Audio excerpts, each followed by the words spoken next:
Hey friends, welcome back to English Samhita YouTube channel. ఇవాల్టి వీడియోలో మనం THERE there ఈ వర్డ్ తో వచ్చేటువంటి కొన్ని పదాల యొక్క మీనింగ్స్ తెలుసుకుని వాటిని ఎలాగా సెంటెన్సెస్ లో వాడాలో నేర్చుకుందాం. ఈ వీడియోలో మనం there abouts, thereafter, therefore, hereby ఇటువంటి వాక్యాల గురించి నేర్చుకుందాం. First of all there abouts అంటే ఆ దరిదాపుల్లో. దేర్ అబౌట్స్ అంటే ఆ దరిదాపుల్లో. ఆయన ఇచ్చాపురం దరిదాపుల్లో ఉంటాడు. మనకి ఎవరైనా ఎక్కడ ఉంటున్నారు లేదా ఒక పర్టికులర్ అడ్రస్ ఎక్కడ ఉందో తెలియదు, సుమారుగా ఎక్కడ ఉంటుందని చెప్పడానికి we can say like he lives in Ichchapuram or thereabouts. అలాగే దేర్ అబౌట్స్ అంటే ఇంకో అర్థం కూడా ఉంది, ఉజ్జాయింపుగా, సుమారుగా, అంచనాగా. Approximately or nearly. The price of the car is 10 lakhs or thereabouts. The price of the car is 10 lakhs or thereabouts. అంటే ఆ కార్ ధర 10 లక్షలు కానీ దాదాపు అంతగాని ఉంటుంది. Thereafter ఆ తరువాత, అటు పిమ్మట. He met me last in January 2020. Thereafter I have not seen him. He met me last in January 2020. Thereafter I have not seen him. అతడు చివరిసారిగా జనవరి 20లో కలుసుకున్నాం, ఆ తర్వాత నేను అతన్ని చూడలేదు. దేర్ బై అంటే అందువల్ల, because of that, as a result of that, ఆ కారణంగా, తత్ఫలితంగా. Thereby he did not prepare well for the interview, thereby losing the chance of selection. He did not prepare well for the interview, thereby losing the chance of selection. అంటే ఇంటర్వ్యూకి అతడు సరిగ్గా prepare అవ్వలేదు, ఆ కారణంగా ఎంపికయ్యే అవకాశం పోగొట్టుకున్నాడు. ఇంటర్వ్యూకి అతడు సరిగ్గా ప్రిపేర్ అవ్వలేదు, ఆ కారణంగా ఎంపికయ్యే అవకాశం పోగొట్టుకున్నాడు.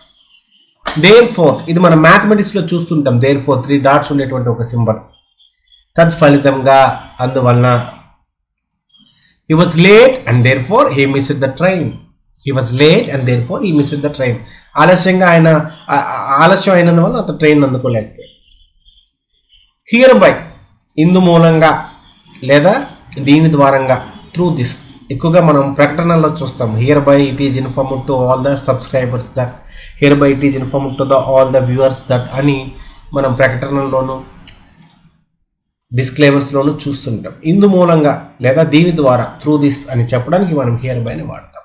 I here by declare that the building is inaugurated. ఎవరైనా ఒక చీఫ్ గెస్ట్ వచ్చేటప్పుడు వాళ్ళని మనం బిల్డింగ్ని కానీ ఒక స్పోర్ట్స్ ఈవెంట్ని కానీ ఇనాగ్రేట్ చేయమని అడిగేటప్పుడు వాళ్ళు పబ్లిక్లో మైక్ పట్టుకొని చెప్తారు, hereby declare that the building is inaugurated అని. ఇలా చెప్పడం ద్వారా నేను ఈ భవనం ప్రారంభమైందని ప్రకటిస్తున్నానని అఫీషియల్గా, ఫార్మల్గా ఒక ప్రకటన చేసేటప్పుడు మనం వాడతాం.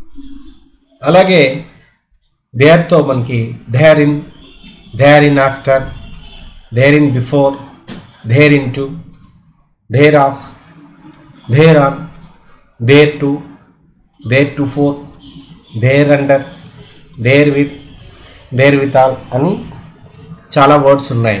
కాకపోతే ఈ వర్డ్స్ అనేవి మనం సాధారణంగా స్పోకెన్ ఇంగ్లీష్లో, జనరల్గా మనం నేర్చుకున్నటువంటి స్పోకెన్ ఇంగ్లీష్లో ఇటువంటి వర్డ్స్ని మనం వాడాం.